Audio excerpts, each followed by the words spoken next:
예. 좀 오래된 기사입니다.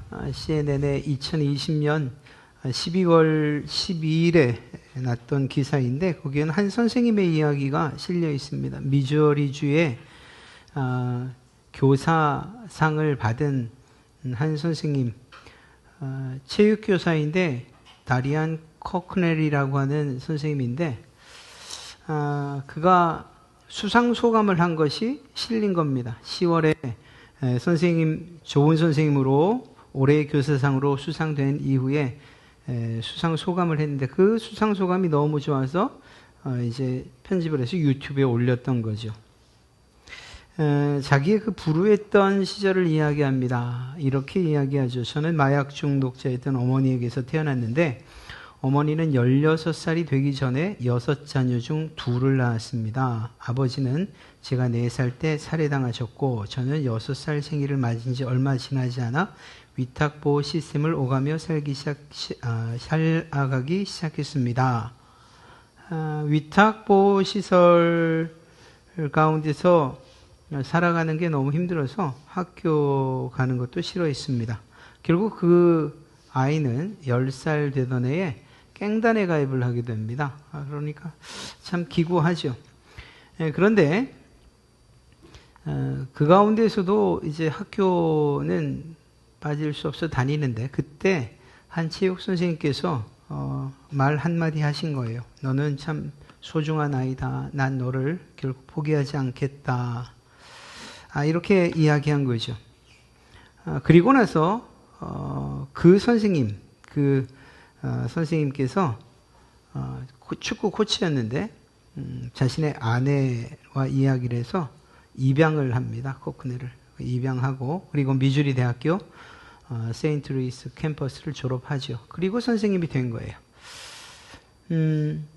그러면서 이제 자기의 과정들을 이야기한 것입니다. 그때에 자신을 올바른 길로 인도해 준 선생님들에게 너무 감사하고 평생 빚지고 있다. 특히 중학교 1학년, 그러니까 이제 중학교 시절에 1년 동안 자신을 소년원에서 돌봐줬던 켄이라고 하는 사람에게도 감사의 인사를 빼놓지 않습니다. 그리고 마지막 말이 이거였어요. 제가 교사들에게 전하고 싶은 메시지, 그러니까 선생님 입장에서 또 다른 선생님들에게 이야기하는 거죠. 이야기는 우리가 다른 사람의 삶에 긍정적이든 부정적이든 영향을 미칠 수 있는 힘을 가지고 있다는 것을 꼭 잊지 말아 주십시오. 이런 이야기를 당부합니다. 영향력이라고 하는 것이 참 중요하죠. 혹시 여러분들의 삶 가운데에서 잊혀지지 않는 선생님 계십니까? 좋던 아니던 간에. 뭐 꼭 매를 맞았던 시대이니까 말입니다. 매를 무식하게 때렸다고 해서 다 싫어하는 건 아니죠. 인격에 대한 모독을 느낄 만큼 때렸던 분들도 계셔요. 그 선생님이 정말 생각하고 싶지 않은데. 아니, 꼭 잡아먹고 여기를 이렇게 잡았다니까는. 그리고 이렇게 목을 이렇게 눌러요. 그러고서는, 여기를 그렇게 자로 때리신다고요. 또 어떤 선생님은 저희가 이제 보성을 이거 학교를 얘기해버렸네. 학교인데요. 네. 그때 독일어 선생님이 계셨어요. 게슈타퍼라고. 예, 그분 또 이거 뭐 보실 일은 없겠죠. 하여간 그분은 가르침을 못 따라오면 꼭 맞아야 했어요. 근데 저희 아이스 하키부가 있었거든요. 아이스 하키부에서 버린 스틱을 구했어요. 그래서 딱 요만하게 잘라요. 그리고는 그 단단한 아이스하키 스틱으로 맞는 거예요. 못 외우면 맞는 거예요. 저만 그런 거 아니죠? 제 시대에는 다 이랬죠? 네. 그런 시대였어요. 그런데 그 가운데에서 저에게 기억에 남는 선생님이 한 분 계셔요. 중학교 3학년 때 담임 선생님이셨는데 아이들이 좀 말을 안 듣습니까? 중학교 학생들이니. 또 저처럼 뭐 힘도 없고 작고 그러면 뭐 살아가기 위한 방법으로라도 선생님 말씀 잘 듣고 잘 지내고 안 싸우고 이러지요. 큰 애들은 안 그렇잖아요. 뭐 힘도 있고 뭐. 그러니까 이제 반에 문제가 생긴 거예요. 근데 이걸 어떻게 해결하셨냐면 아직까지 그런 선생님들을 못 봤어요. 그냥 옛날 이야기에서만 들었어요. 이 선생님이 하루는 나오시더니 내가 너희를 정말 잘못 가르친 것 같다. 그래서 내가 맞아야겠다. 아니, 본인이 맞아야겠다. 이제 나와서 순서대로 한 대씩 때리고 들어가시는 거예요. 그땐 인원이 많았잖아요. 70명이에요. 어떻게 때려, 그걸, 선생님을. 그리고 툭, 다시. 진짜 세게 맞을 때까지 70대, 그러니까 뭐 천천히 때리는 애들까지 생각하면 더 많이 맞으신 거죠. 그러니까 이제 좀 작은 애들이야 뭐 아무리 때려도 좀 그렇다 하시는데 이제 점점 등치가 커지잖아요. 그리고 또 그때 이제 한참 반항하는 애들은 그냥 뭐 선생님이 그렇게 말하면 그렇게 말한 거고 그래 한번 지금 아니면 언제 또 때려보겠냐 이런 마음으로 진짜 세게 때려요. 근데 그거를 다 맞으셨어요. 다. 지금 생각하면 나 같으면 못하겠다. 특히 요즘 같은 시대에 목사님이 잘못 가르쳤으니까 한 대씩 얘들아 한 대씩 그러면 전 아마 큰일 날 거예요. 요즘에는 뭐 그런 거 사정 안 봐주고 그냥 그런 기억이 남아 있습니다. 그리고 그 뒤에도 계속 만나 뵀었죠. 지금은 어떻게 되시는지 잘 모르겠네요. 그분은 하여간 그분의 행동을 통해서 우리들을 가르치고 싶으셨던 거죠. 그리고 저는 그분의 가르침이 매우 성공적이었다 생각을 합니다. 저에게도 좋은 선생님으로 기억이 되고 있으니까 말입니다. 오늘 말씀을 보면 먼저 우리는 예수님에 대한 이야기 좀 먼저 할 텐데 예수님께서 이 세상에 오셔서 하셨던 일이 무엇이냐 이야기하면 고치시는 일, 복음을 전하는 일, 그리고 복음을 전하는 것과 비슷한 맥락인데 분명하게 다른 표현을 쓰는 게 있어요. 바로 가르치심입니다. teaching. 이 가르치심이 있었다는 사실을 우리는 잊지 말아야 돼요.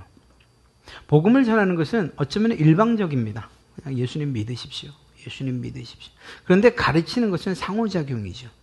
특별히 예수님께서 3년 동안 제자들과 함께 다니면서 그들을 가르치셨다라고 하는 것. 사실 이 가르치심에 대한 내용은 대중을 대상으로 했다기보다는 당신과 함께 다니는 제자들을 가르치셨다고 하는 것이 더 옳을 것입니다. 이렇게 가르치신 일들을 통해서 제자들을 키워가셨어요. 단순하게 교육을 하셨다는 것을 의미하는 것이 아닌 것은 잘 아시겠죠. 가르치셨어요. 그분이야말로 제가 기억하는 그 선생님처럼 온 몸을 다해서 자기를 마치 교보제처럼 사용하셔서 그리고 모든 감정과 그리고 정말 제자들의 그 따라오지 못하는 것에 답답해 하시면서도 그것들을 감내하시면서 가르치셨어요. 본을 보이면서 가르치셨고 할 수 있는 대로 시청각 교재를 사용해서 가르치셨고 지금도 가르침에 가장 효과적이라고 하는 그러한 교보제와 시청각 그것을 그때 이미 주님께서 사용하셨던 거죠. 오늘 아침에도 봤던 그 예수님의 비유 한번 생각해 보세요. 아니 그렇게 과장된 비유가 어디 있어요? 1만 달란트 얘기할 때 우리는 그냥 그 단위를 알지 못하니까 1만 달란트 뭐 1만이지 뭐 한 10,000원 되나 아니라니까요. 그 단위가 상상을 초월할 정도로 정말 허무맹랑한 그런 예화들을 사용하셨어요. 비유를. 근데 이유가 뭐냐? 그만큼 듣는 사람들, 그 당시에 듣는 사람들의 귀에는 쏙쏙 들어오고 머리에서 떠나지 않게끔 하시기 위한 것이었죠. 그런 교육을, 그런 가르치심을 하셨다라는 것입니다. 무엇보다 이러한 가르치심을 하실 때에 단순하게 제자들의 삶이 어떠한 것이다 라고만 가르치신 것이 아니고 때로는 이해하지 못하는 그들을 이해하는 측면에서 또 긍휼히 여기면서 그러면서 때로는 또 꾸짖기도 하시면서 그렇게 가르치시고 그리고 가르치시는 내용에 대한 삶을 주님께서 직접 살아가셨던 것을 알 수 있습니다. 가장 크게 당신 스스로를 교재로 사용하신 것이 바로 십자가 사건이죠. 예수님께서 직접 희생의 본보기를 보이셨잖아요. 겸손의 본보기, 섬김의 본보기는 제자들이 발을 씻기는 것을 통해서 보이셨잖아요.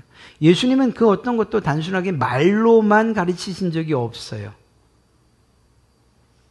기도에 대한 이야기를 하시고, 그분은 여전히 제자들은 졸려서 잠이 오고, 그리고 그 잠을 못 이기게 잘 때에 예수님은 여전히 깨어 기도하셨고, 제자들을 보내고 나서도 또 한적한 곳으로 가시기도 하시고, 하나님과의 교제에 있어서도 가장 긴밀한 관계를 유지해 가셨고, 제자들의 잘하지 않는 그러한 믿음을 보면서 안타까워했지만 그럼에도 불구하고 그들에 대한 소망의 끈을 놓지 않으셨어요. 지금은 그렇지만 성령이 오시면 너희가 권능을 받게 될 것이라는 이러한 이야기를 통해서 제자들에 대한 희망과 소망을 놓지 않으셨다니까요. 심지어는 예수님을 팔려고 하는 제자, 팔았던 제자, 그리고 예수님을 부인하는 그러한 제자들, 그리고 나는 절대로 예수님, 주님 모른 척하지 않고 주님과 함께 죽으러 가겠습니다 했던, 그러나 나중에는 손가락 넣어 보고야 믿겠습니다 라고 했던 도마와 같은 그러한 모든 자들, 그 제자들을 책망하시기보다는 그들의 연약함에 대한 이해를 하시고, 그리고 그를 돕는 방향으로, 위로하는 방향으로 가르쳐 가셨던 것을 알 수가 있습니다. 그분의 가장 첫 가르침은 산상수훈에서 너무나도 잘 나타나 있죠. 그래서 그 당시에 정말로 말 못할, 그러나 마음속에 품고 있던 백성들의 그 억울함이나 혹은 또 비난을 그냥 대표해서 종교 지도자들에 대한 이야기들을 꺼내시고, 그들의 외식을 지적하시고, 참된 신앙인이 그래서는 안 된다, 하나님의 자녀가 그렇게 살아서는 안 된다라는 사실들을 앞장서서 때로는 비난, 그 외식하는 자들에 대한 비난과 더불어서 하나님을 올바로 섬기는 방식들을 우리에게 알려주셨던 거죠. 말씀드렸던 것처럼 그 가르침의 절정은 스스로의 몸을 찢어서 십자가에 매달리시고 죽으신 바로 그 사건을 통해서 나타났던 것을 알 수 있습니다. 사실 오늘은 저희가 교사주일로 보내는 날이에요. 이 자리에 교사분들 아니신데 날이 날이니까가 아니고, 사실 우리 부모들이야말로 우리 자녀들을 가르치는 그러한 가장 가까운, 그러면서도 가장 긴밀한 관계에 있는 선생님들 아니겠습니까? 부모로서의 이러한 역할도 있지만 부모에게 주어진 이 교사의 역할도 중요하거든요. 단순하게 낳았으니까 알아서 잘하겠지라고 한다면 그것이 어떻게 참된 부모라고 이야기할 수 있겠습니까? 부모임과 동시에 가르치는 교사여야 하는 우리들이 마음속에 새겨야 할 것들, 바로 그것은 오늘 이 이야기처럼, 오늘 주님께서 가르치셨던 그 방식처럼 우리 역시 그러한 몸소 행하는 것과 모델들이 되는 것과 본을 보이는 이러한 것을 가지고서 우리 자녀들을 양육해야 한다는 것입니다. 우리 제자들, 우리 아이들을 가르쳐야 한다라는 것이에요. 이런 이야기를 해요. 지금은 여름성경학교 강습회 잘 안 가죠. 예전에는 그냥 강습회만 있으면 가요. 맨날 똑같은 거 배워요. 맨날 매 가도 똑같은 얘기. 또 들어가는 과목들도 워낙 다양하다 보니까 한 교회에서 가면 당신은 어디로 가고 당신은 어디로, 매 똑같은 거 들어요. 가면은 강사님도 똑같고 내용도 똑같고. 그럼에도 불구하고 가요. 가면 선생님들을 향해서 이런 이야기를 하셔요. 다른 건 다 모르겠고 그런 이야기가 기억이 나요. 선생님들, 애들 예배 잘 안 하죠. 아이들이 정말 잘 집중도 못하고 예배 드리는 태도도 엉망일 수 있어요. 그런데 그렇다고 해서 기도합시다 하는데 기도하지 않는다고, 야, 기도해 이렇게 하지 마세요. 전 또 이제, 그럼 그 기도를 가르쳐야 되는데 기도하지 마, 눈 뜨고 있는데, 저는 그렇게 생각을 했는데 이렇게 말씀하시는 거예요. 이미 야 기도해 라고 하면 그 선생님은 기도하지 않고 있다는 얘기 아닙니까? 야 선생님 말씀, 전도사님 말씀 잘 들어. 그러면 이미 그 선생님은 그 이야기를 하고 있지만 본인은 지금 집중하지 못하고 있다는 얘기 아닙니까? 물론 이렇게라도 가르치고 싶은 선생님들의 마음은 이해하지만 더 중요한 건 그냥 선생님이 기도 시간에 어떻게 기도하는지 아이들에게 보여주고 예배 시간에 어떻게 예배해야 되는지 보여주십시오. 이렇게 이야기를 하더라고요. 100% 맞다고 이야기하지는 못하겠습니다만 그럼에도 불구하고 한 편 정도는 생각해 볼 일인 것 같아요. 우리가 가족 또 전교인 예배를 드릴 때 제가 늘 당부드리는 거잖아요. 선생님, 부모님들 옆에 우리 아이들 앉혀놓고 함께 예배하십시오.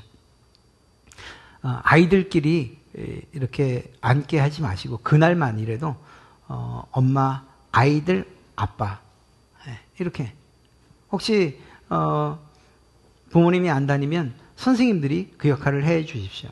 옆에. 그 옆에 앉아서 예배를 배우는 거거든요. 그러니까 아이들끼리 앉아 있는 건 제가 몇 번 말씀드렸는데 잘 안 돼서 오늘 또 얘기가 또 나오게 되네요. 자연스럽게. 내 아이들 내 옆에 앉혀서 예배하시라는 거예요. 이게 제가 그렇게 하면 애들이 못 떠들지 이런 전략을 가지고서 말씀드리는 건 절대 아니에요. 10% 정도는 그래요. 그런데 다는 아니에요. 부모님 옆에서 부모님이 예배하는 그 모습을 보고 배우는 거예요. 신앙은 이렇게 보고 배우는 거지 가르쳐서만 되는 게 아니에요. 특히 부모님들이 제대로 하지 못하는데 자녀들에게 그렇게 예배하면 안 돼. 그렇게 신앙하면 안 돼. 이렇게 말하는 것만큼 안 먹혀 들어가는 교육이 없어요. 우리가 잘 아는 개 이야기 있잖아요. 개. 엄마하고 새끼 개하고 이제 걸어가요. 아니 자꾸 옆으로 걸어가네요. 엄마 보니까 답답하니까 야 너는 왜 그렇게 걷니? 좀 앞으로 걸어가라. 앞으로. 왜 자꾸 옆으로만 걸어가니? 탓할 수 있어요? 엄마가 옆으로 걷고 있는 걸 뭐. 엄마가 옆으로 걸으니까 아니 걔는 원래 옆으로 걸어요. 그냥 근데 그걸 얘기로 만들다 보니 그래 된 거지. 앞으로 걷는 개가 어디 있어요? 앞으로 걷는 개가 다 옆으로 걷지. 그런데 그냥 교훈 삼아 생각해 보자는 거예요. 앞으로 걷기를 원하면 본을 보이는 사람이 앞으로 걸어가는 거예요. 그리고 이게 앞으로 걸어가는 거야라고 보여줘야 되는 거죠. 날 따라해 라고 말하는데 옆으로 걸으면서 옆으로 걷는 그 아이를 향해서 아니 앞으로 가라니까 라고 말하는 것만큼 어리석은 게 없다는 거예요. 우리의 교육은 바로 이러해야 된다는 거죠. 예수님께서 하신 그 교육이 바로 이러한 교육이었고 사도 바울의 가르침이 바로 그러한 것이었습니다. 제가 늘 말씀드리는 것처럼 사도 바울의 그러한 담대한 고백은 저는 못하겠어요. 이렇게 말했잖아요. 내가 예수 그리스도를 본받은 것처럼 너희들은 나를 본받는 자 되라. 이렇게 얘기했어요. 얼마만큼 본을 보이는 삶을 그리고 스스로 담대하게 그렇게 살았으면 나를 본받으면 예수님을 본받는 것과 똑같다는 이야기를 하고 있는 거잖아요. 여러분도 그러한 고백하실 수 있는 그러한 우리 부모님들, 선생님 되시기를 주님의 이름으로 축복합니다. 여러분의 자녀에게 당당하게 말하시는 거예요. 넌 나를 본받아. 그러면 너는 예수님을 닮은 삶을 살게 될 거야. 야, 이렇게 만들면 얼마나 좋겠습니까? 우리의 교육의 핵심은 지식의 전달, 정보의 전달이 아니라는 것을 꼭 기억하시기를 주님의 이름으로 축복합니다. 삶의 변화를 일으키는 교육이어야 되고 삶의 변화를 일으키는 가르침이어야 합니다. 주님이 그리 하셨던 것처럼 말입니다. 왜냐? 우리가 맡은 이 교사 또 선생의 일은 지식이나 정보에 대한 전달이 아니기 때문이에요. 공과 한 줄 가르치기 위한 그런 직분이 아니기 때문이에요. 하나님께서 여러분들을 불러서 교사로 세우신 이유는 하나님 나라를 꿈꾸게 하고 그 하나님 나라를 소망하면서 살아가게끔 하시기 위해서 여러분들을 부르신 거예요. 그래서 주일학교 교사에 있어서 모르겠습니다. 다른 데는 뭐 학력을 보는지 뭘 보는지 모르겠는데 적어도 저희 갈릴리 교회에서는 교사에 제한이 없어요. 갓 졸업한 고등학생도 저는 중학생이지만 유치부 아이들 가르치고 그래도 상관없어요. 남자 여자도 상관없고요. 학력도 상관없어요. 심지어 나이도 상관없어요. 제가 그래서 우리 권사님들한테 종종 권사님 교사 좀 하시죠 하는 이유가 여기 있는 거예요. 이유가 뭐냐? 다시 말씀드리지만 정보를 전달하는 게 아니에요. 정보를. 말씀을 매개로 하고 있지만 그 말씀을 지식적으로 가르치는 것, 그것이 교사의 역할이 아니기 때문이에요. 적어도 우리 교회 학교에서의 역할은. 그 말씀을 가르치는 것, 그것을 매개로 해서 선생님의 삶을 보여주는 것을 이야기하는 거예요. 그 삶을 보여주는 데 성공한다면 훌륭한 교사이고, 그렇게 가르침을 받은 아이들은 시간이 흘러서 언젠가 여러분들을 추억하면서 제가 그 권사님 때문에, 그 선생님 때문에 지금 이러한 모습으로 신실한 성도로서 살아가고 있습니다 라는 이러한 고백을 하게 될 것이라니까요. 사도 바울은 그것으로 큰 기쁨을 삼았어요. 사도 바울의 기쁨은 교회의 양적인 성장 혹은 또 성공한 어떤 한 제자, 그것이 아니었어요. 그냥 그들의 소식을 들을 때 신앙생활 잘하고 있다, 예수 잘 믿고 있다, 여러 가지 어려운 일들과 신앙을 흔들 만한 유대인들의 공격이 있음에도 불구하고 잘 버티면서 신앙 잘하고 있다, 이것이 사도 바울의 가장 큰 기쁨이었어요. 교회 학교 안에서의 교사의 가장 큰 기쁨은 이것입니다. 다른 것 없어요. 학교 선생님들은 내 아이들이 정말로 좋은 학교 가고 성공하고 하면 그것들을 기뻐할지 모르죠. 대학 많이 보내는 학원에서는 서울대를 몇 명 보냈느냐, 이게 자랑이 될지 모르죠. 교회 학교에서의 자랑은 그런 게 아니에요. 그냥 평범한 직장인이어도 상관없어요. 정말 힘들게 자기 사업을 해도 상관없어요. 심지어는 직장을 준비하면서 여러 해 쉬고 있어도 그것도 문제가 되지 않아요. 중요한 것은 무엇인가 하면 가르침에 따라서 성도로서의 삶을 바르게 살아가고 있는 제자의 그 모습이 선생님들의 큰 기쁨이 되는 거예요. 저도 마찬가지인 거예요. 저도. 저희 교회가 정말 폭발적으로 부흥을 하고 누가 봐도 정말 안락하고 편안하고 그리고 보기에도 좋은 성전을, 예배당을 짓는 것 좋지요. 또 그런 분들이 계시면 좋겠어요. 많이 헌금하시고 그리고 또 그런 열망들과 소망이 있어서 교회가 좀 더 정말 예배하기에 쾌적한 환경으로 바뀌면 참 좋겠어요. 그런데 그게 목적은 아니에요. 그렇게 되지 않아도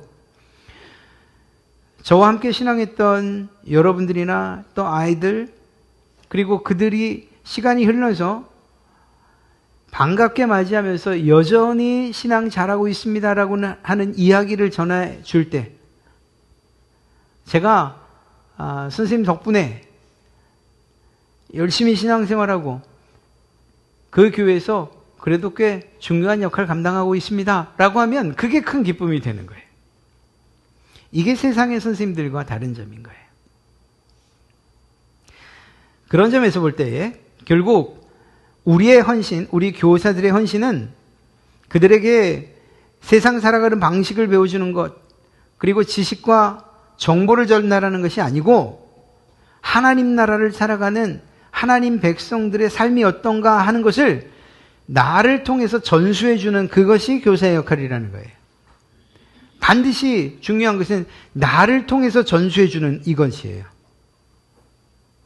야, 저기 일반 선생님이 이반 선생님을 보면서 우리 아이들한테 야, 나 말고 이반 선생님을 닮아서 좀 살아봐. 이렇게 말하는 게 아니라니까요.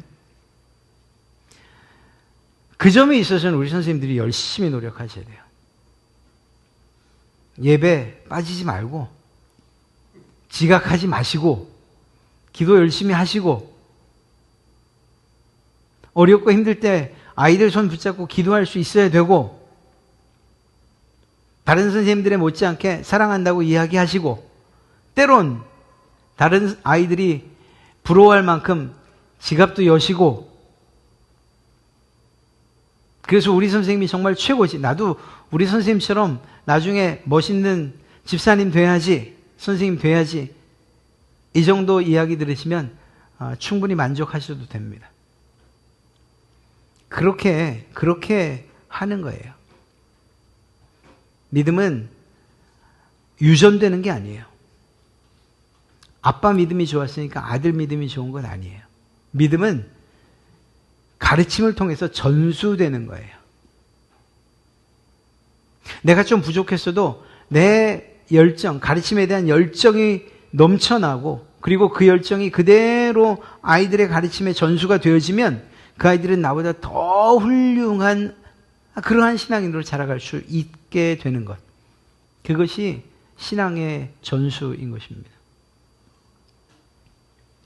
그런 점에 있어서 여러분들이 아이 한 명 한 명의 이름을 불러가며 기도하는 것, 그것은 너무나도 중요하고 그 생명을 하나님의 손에 맡기는 그러한 일들이에요.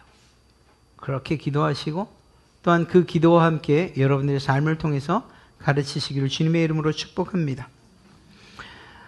그런 여러분들을 향해서 주님이 오늘 말씀을 통해서 말씀하시는 거예요. 오늘 6장 10절은 하나님의 성품을 다루고 있죠. 하나님은 불의하지 않습니다. 하나님은 사랑의 하나님이십니다. 하나님은 변하지 아니하시고 잊지 아니하시는 분이십니다. 무엇을 잊지 않으시는가? 성도를 섬긴 것과 이제도 섬기고 있는 것을 잊어버리지 아니하십니다.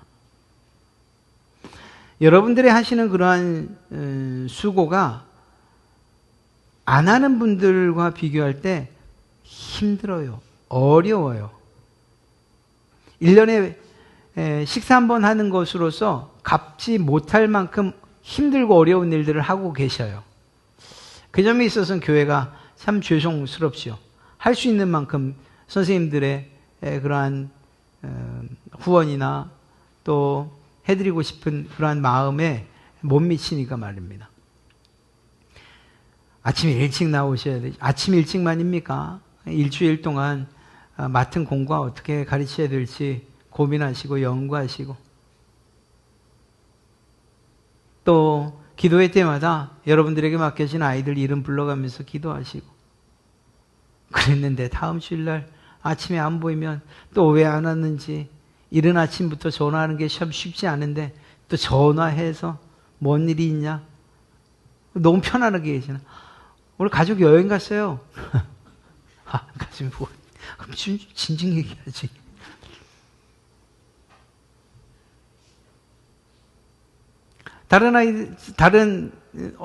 다른 분들보다 더 일찍 나와서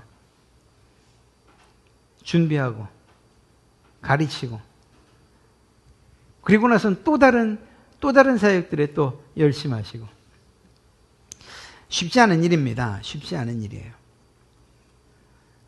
그런데 이것이 그냥 누가 기억하지 않는다고 해서 안 하진 않으실 거라고 저는 생각을 해요. 설령 제가 잘 기억하지 못하고 또 교회가 여러분들의 그러한 헌신과 수고를 알아주지 못한다고 해도 그래도 여러분들이 교사직을 포기하지는 않을 것이라고 저는 생각을 해요. 그래도 조금은 저희가 기억을 하고 있어요. 잊지 않고 있습니다. 그런데 저나 또 이런 세상에서의 교회가 미처 생각하지 못하고 또 능력이 없어서 갚지 못하는 이러한 모든 부분들, 또 듣지 못하고 여러분들이 말하지 못해서 알지 못하는 비밀한 이야기들, 이 모든 수고들과 또 교사직을 감당하기 위해서 하셨던 모든 행위들을 저는 오겨 몰라도 하나님이 아시고 잊지 않으신다는 것으로 힘 얻으시길 주님의 이름으로 축복합니다. 한 사람 잘 성장시키는 것, 그거 얼마나 어려운 일이에요.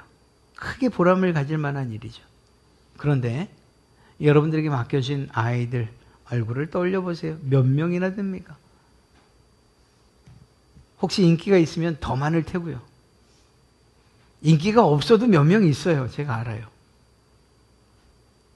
그 아이들이 여러분 때문에 신앙 안에서 잘 자라가고 있다 생각한다면, 첫째는 말씀드린 것처럼 여러분들의 기쁨이 될 것임은 틀림이 없고, 더 나아가서 하나님께서 이러한 여러분들의 수고를 잊지 아니하시겠다라는 것입니다.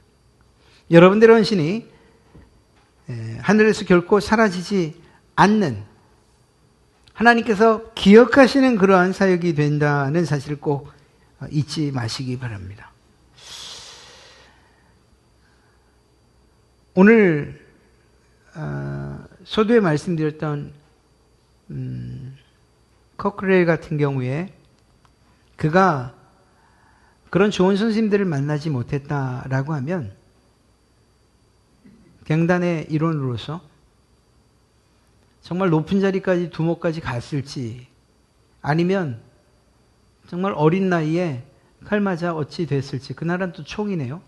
그렇게 됐을지 그건 아무도 모르는 일이죠. 그러나 그렇게 불운하고 그리고 비관적인 그러한 상황 가운데에서도 그를 믿고 의지해주고 포기하지 않았던 어떤 한 선생님 때문에 그의 인생이 변했다라고 한다면, 첫째는 여러분들이 계시어서 우리 아이들에게 소망이 있고, 두 번째는 더욱 강력한 하나님의 사랑이 그들을 붙잡고 있기 때문에 그들에게 소망이 있는 줄로 믿습니다. 우리가 아이들을 신뢰하지 못할 때도 있고 믿지 못할 때도 있어요. 포기할 때도 있어요.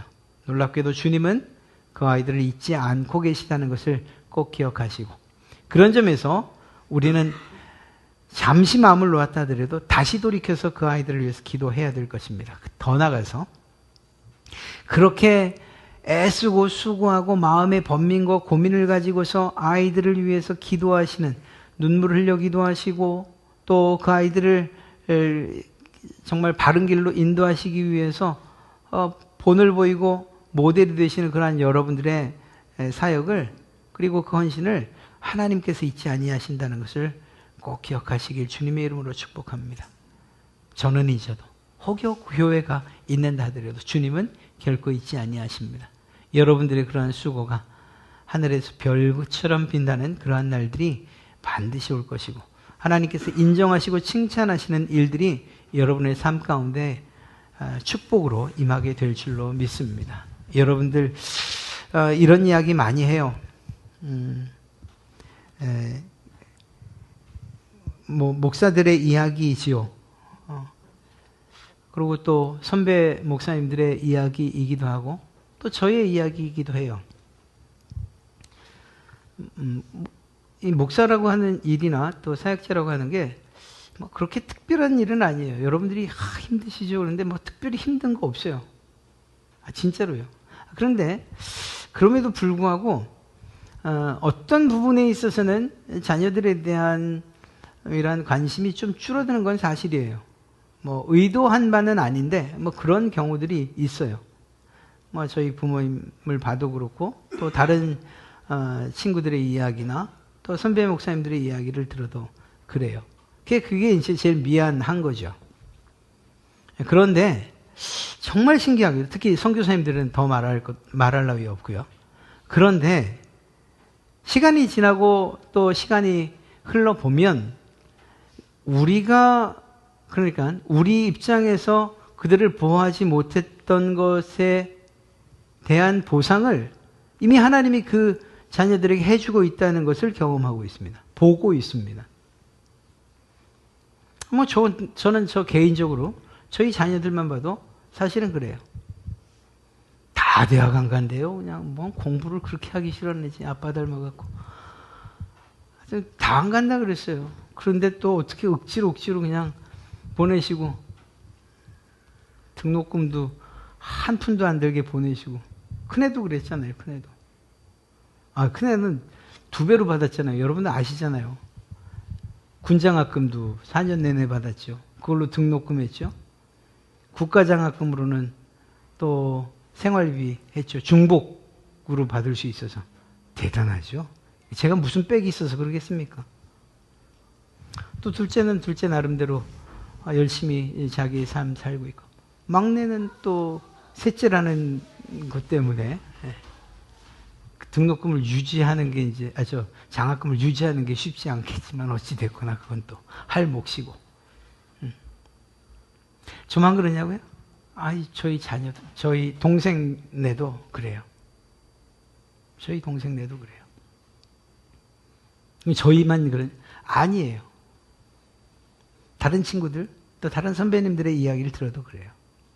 뭘 말하느냐?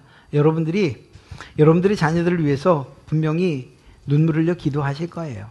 그런데 이렇게 교사로서 하다 보면 딱히 많이 신경 쓰지 못할 때도 있어요. 어쨌거나 관리해야 될 아이들이 많아지면 그럴 수밖에 없지 않습니까? 그런데 그렇게 해서 관심이 좀 덜하고, 그래서 뭔가 미안하기도 하고 한 이런 부분들에 대해서 하나님이 잊지 않으신다는 거예요. 그리고 놀랍게도 반드시 갚으신다는 거예요. 반드시. 제가 그냥 하는 얘기가 아니라 하나님이 공짜가 없으시다는 거예요. 공짜가 없으셔요. 여러분들의 헌신과 여러분들의 수고를 잊지 아니하시고, 그냥 내가 잊지 않았어, 그것으로 끝나는 게 아니고 계산하셔서 여러분들의 헌신과 수고에 대한 값을 반드시 치러주신다니까요. 근데 우리가 살았을 동안에 꼭 치러주신다는 얘기는 아니에요. 어쩌면 주님 부르실 때까지도 안 갚아주실지도 몰라요. 그런데 걱정하지 마세요. 여러분들의 자녀들과 후손들이 잘 되게 하시는 그러한 은혜를 반드시 베푸실 것입니다.